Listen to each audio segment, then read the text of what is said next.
episode of the R&R Mama Show. I'm your host, Andrea Fallon, midwife, child health nurse, NDC practitioner and holistic sleep coach. And today I'm going to be sharing a few tips and ideas around one of the most common questions that I get asked, and that is, how do I put my baby down for a nap? I've got a little koala baby, they only want a contact nap and I don't know what to do. And I totally get this. This was me with my eldest daughter for sure, and it was challenging. So I've got a few ideas and we'll dive into them today. Feel free to post any questions you have in the chat, comments, and I will come back to them. But yeah, I guess the first thing I just wanted to get started on is some of the mindset around this, because there's a lot of pressure, I think, that we feel as mums, especially when we're in the period where we're at home with our little ones. So, if we're on maternity leave, for example, and we're in that time period where we're not doing any paid work, and so we feel that our role is very much, that we not only have to do mum work, but we also need to be doing tasks around the house and doing more of the housework type role as well. And so I think that's sort of like quite a common idea in our society, in Western society, that those things kind of go hand in hand. But I think we need to challenge that a little bit, because mothering itself is a massive role and it's a massive undertaking, and especially if you've got a little one whose temperament is particularly, clingy koala type temperament. They like to be close to you, or you've got other children, so it's not just one child that you're looking after. Then it's not, we can't always do everything. Well, we can never do everything, but sometimes our focus does just need to be on that mothering role and try and unhook a little bit from the pressures of doing all the other jobs. And so sometimes the best place to start with this challenge is actually a little bit of a mindset shift around the idea that I need to put my baby down because I've got so much to do. That's one of the shifts that sometimes needs to happen. But sometimes it's also has to be a little bit of a discussion with if we've got a partner, or if we've got family members we're living with, or whatever our situation may be, about, can we actually make some other adjustments to accommodate the fact that my little one needs me, or during this little period of life I can't do as much around the household and contribute as much that way because I am tied up with this little one. So yeah, sometimes that might look like, for some people, that might look like hiring a cleaner. And I know that's a privileged kind of thing to be able to do for a lot of people, but it doesn't have to be a weekly thing. You could just get someone in once a month. Maybe you've got like a mum friend and you kind of come up with an agreement where you where you trade, like maybe her kids are older and she can come and help you with some cleaning in exchange for something else, or she's happy to maybe take a little bit less money than a professional company would take, or whatever it is. Sometimes we need to think outside the box and move away from the idea that we actually have to put our babies down so we can get something done.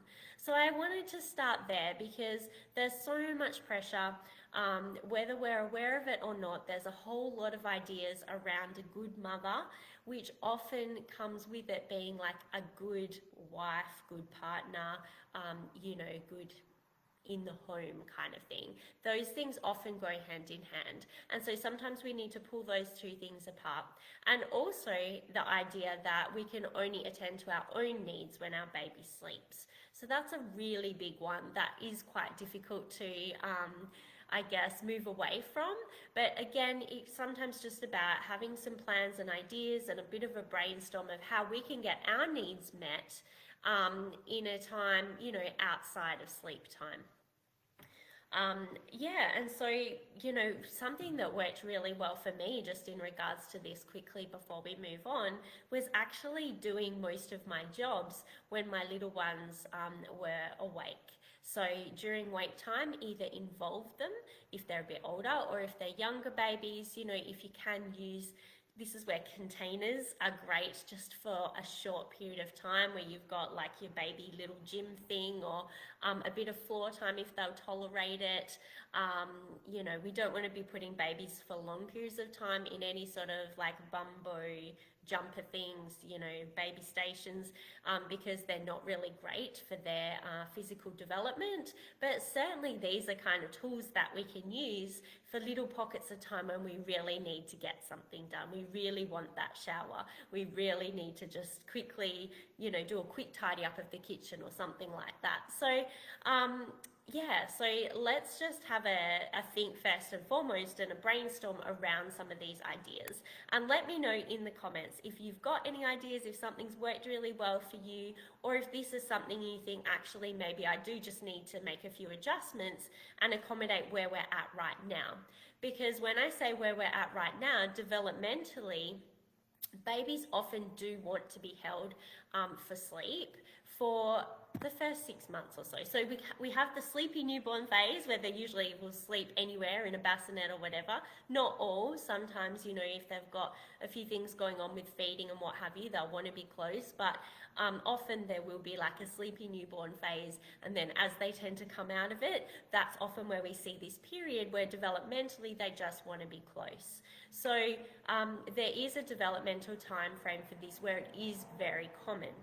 Typically, I find from 6 to 8 months, they start to transition often and are happy to be put down. So if you're at the 6-month mark and you're thinking, oh, I've got this contact napping child, have I set them up for bad habits with all these contact naps?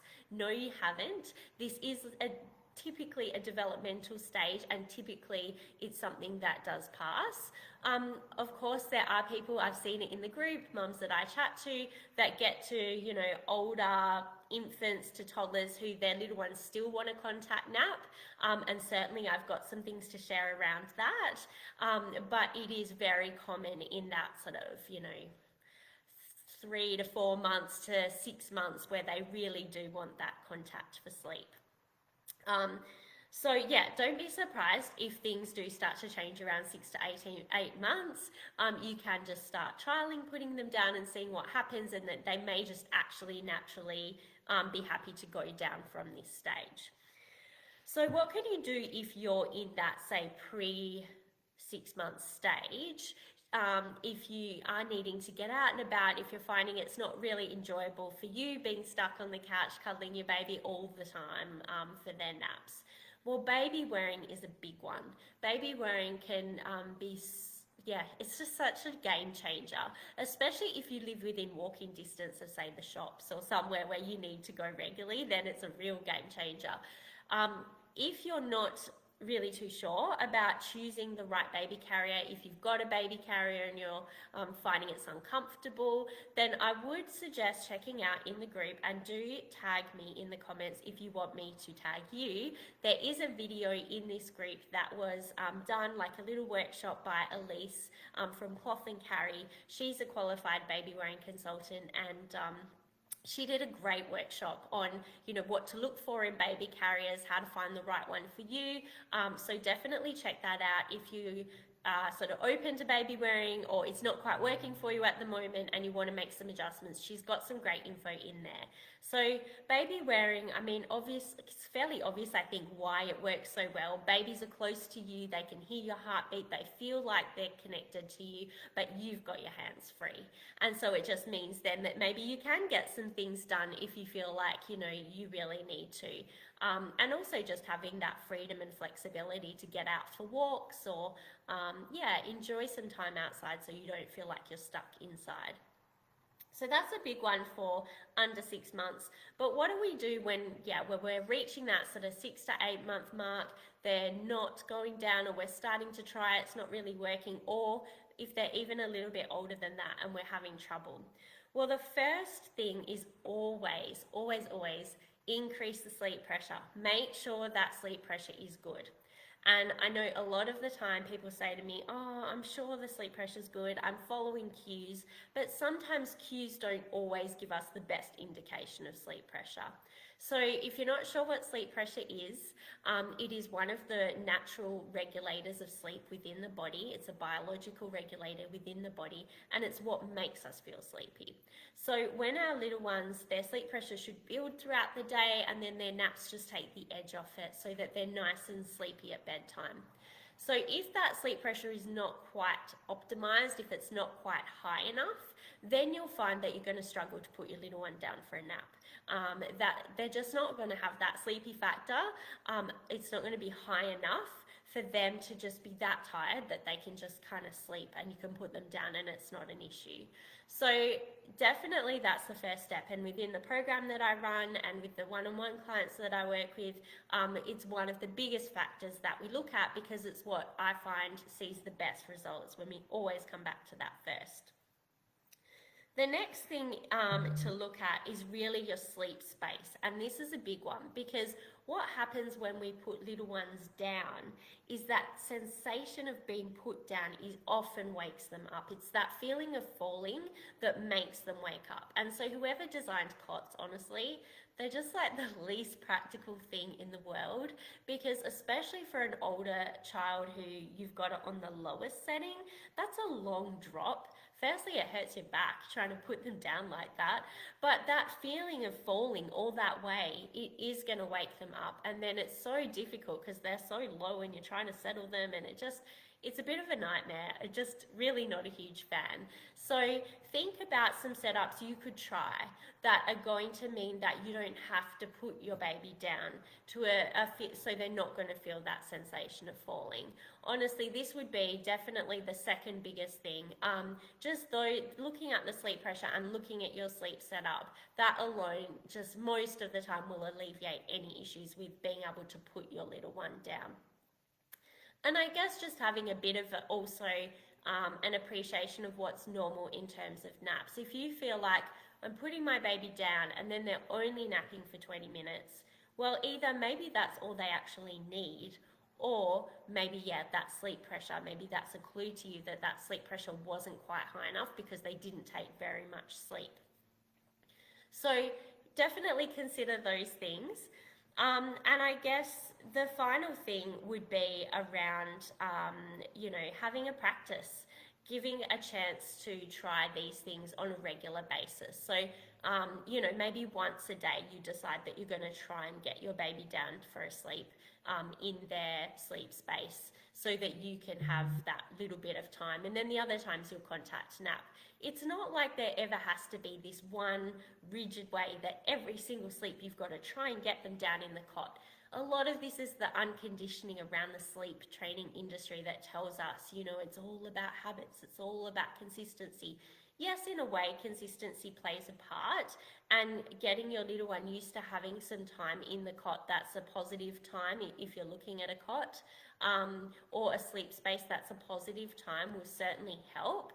But it's not like if you ever do something different, then they're not going to learn.